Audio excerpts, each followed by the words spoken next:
here to convene an organizational meeting, actually, of a new entity, known as the New Main Street Development Corporation, not for profit under the state law.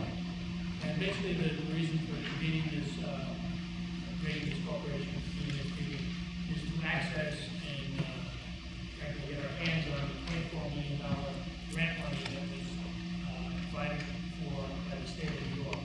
One of our concerns is, the mayor's concern in particular, is that we will lose that money because it is subject to biannual or legislative term reauthorization. So we don't want to jeopardize that money. We want to get into the city's entity. We can go over more particulars on that. I have been designated as deputy mayor, in the capacity of deputy mayor, as official member, as chairman of the board, and we've invited Council President Chuck Leslie, City Council Member Eugene McDowell, who's district James McGloin, Commissioner of Finance, and we had invited Steve Sansone to be the public member, if you will. Steve considered it, and then he said he thought he has a conflict, potential conflict as the bid director, because as the bid director, he represents all property owners, including some of the properties that are involved in this daylighting here. So Steve has declined. So have reached out to another member of the public, a younger resident. They wanted a couple of days to consider it, and right now there is no fifth member, but they will be by the next meeting. There are certain actions that need to be taken in an organizational manner. I know Sean would just want to briefly describe, and then I know Chuck and Pat have some matters they'd like to discuss. For purpose of the board's information, the development corps, when I filed a certificate with the Secretary of State, there's some initial individuals who act, and that was just more ministerial. Christine and myself and Jim took that capacity. We no longer have any authority at this point. The very next step is for Bill, who as deputy mayor, he's designated in bylaws who were adopted as the member. The member is kind of like a stockholder for this nonprofit, and that stockholder then decides who sits on the board. A bill has acted, and in the resolutions that we'll make available to the press and available to the public, these directed that this entity operate and manage subject to open meetings, FOIL, and secret and public authority accountability act. These type of development courses, that a lot of people are aware, can be either public or private. With this particular entity, we want full public open meetings, and we'll make all matters available to FOIL and so forth.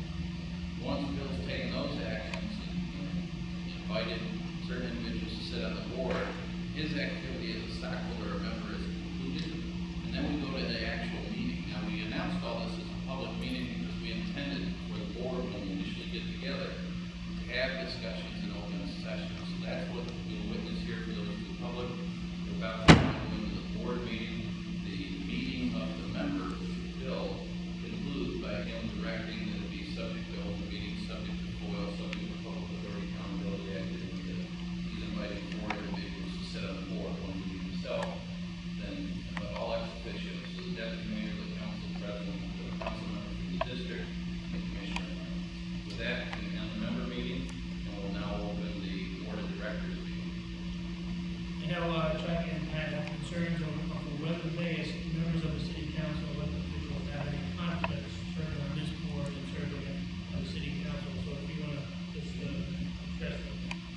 First of all, I want to thank Bill and I want to thank Sean for putting this together and complying with the open meetings law and FOIL.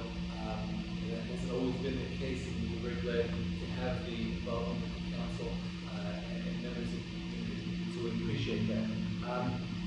In the last couple of days, I've been reaching out both to the Inspector General and the council's own counsel, Harvey Kaminsky, to determine whether or not I had a conflict of interest. And they initially told me that they thought that there was no conflict because we had a commonality of interest, that whatever position Majority Leader McDowell and I take, it's because of our ex officio role and advocating for the community or the larger community or the small community that we represent, and that it would be the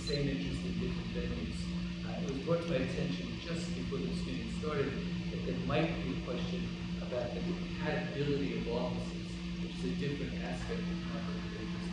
And I want the Inspector General to opine on that. So to the extent that we have a couple of days until this fifth public member decides whether or not he or she is going to accept the invitation, I'd like to sort of keep that invitation open too, and thank you for inviting me to join the board. And when we meet next, that will be a confirmation of my desire to serve or not, based on what I'm hearing. I'm glad the public's here, and I'll be listening to what they have to say also in terms of what this is going forward. A couple of things I wanted to address, if I may, just from the materials here, because the City Council is the lead agency in the overall Street of Philadelphia Recovery Project, and is co-chairman of the real estate committee on a day-to-day basis working with AKRF on the secret. This proposes that we would be the lead agency for a much more limited activity, and that is just the acquisition of properties in the thoroughfare of the underground waterway and any potential pipes or waterways that would have to be built to accommodate it. And that ultimately some developer, whether it's SFC or somebody else, will have to do this, and they will fall under the City Council's umbrella for lead agency status. So by saying that this entity has lead agency status for the limited purpose of accepting money and dispersing it and having a management company, that in no way is in conflict with my position as City Council President, where I would assert firmly that the City Council will have lead agency status of the whole. Thank you. That's correct.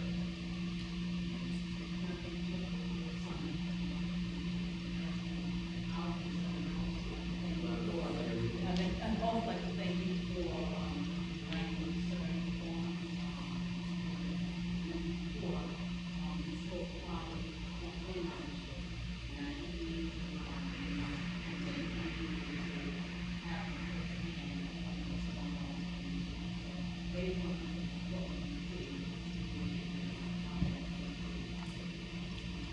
I guess, probably the most obvious, I'm sorry.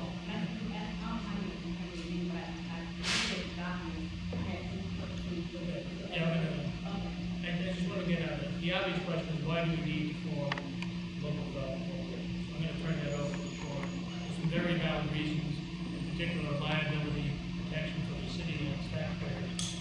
These properties are all brownfield properties. So if there's any issues in the future that we don't know about now about remediating these brownfields, this entity, the use of this entity, the city and its taxpayers are protected against any cleanup costs and the costs associated with that. And also in the grant application, it was indicated in the application by DASD, where the money is coming from the dormitory authority, that it has to go to a not-for-profit entity. Sean? The desire to have an entity that could comply with the seeker related to just this asset, just purchasing. And a local development corporation can be, if it's set up properly, subject to domain, subject to close, and also be subject to seeker. This local development corporation will be subject to seeker.